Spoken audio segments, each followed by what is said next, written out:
Hey again, my favorite fellow historians. Welcome again from Okinawa. A little less sunny. I'm wearing long sleeves, but we're still moving along.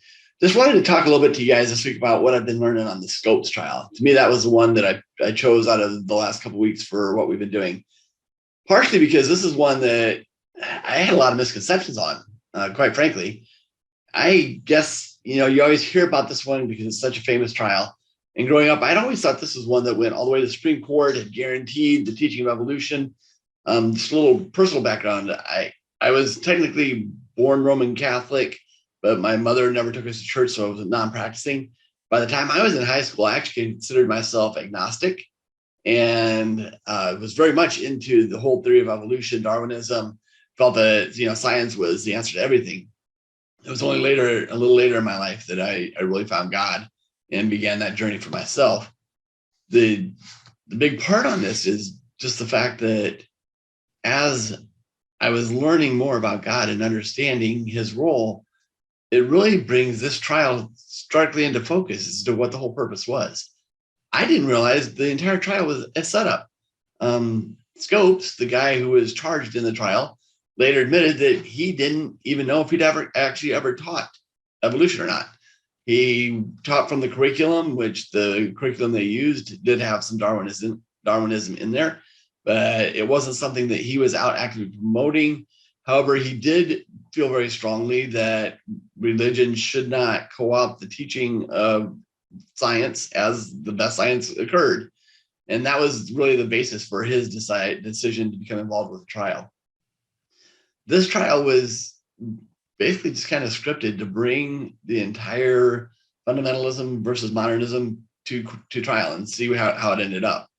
It was interesting to me to learn that Scopes was actually found guilty, that technically the defense won their case because the guy was found guilty. Interestingly enough, even before the trial started, there were actually motions put in place by the defense that they admitted, we didn't expect this to happen. We were simply setting up grounds for appeals, such as they actually asked that the case be completely dismissed before the trial even started. And when that dismissal was not granted, it just gave them grounds for appeals.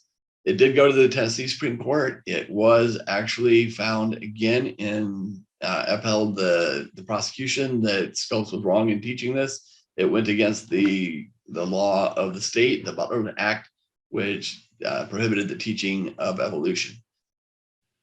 In the end, I really feel like the Scopes trial did America a great service. It brought to light this basic change in what American society was undergoing and started the legal basis for what would eventually happen with continuing the separation of church and state.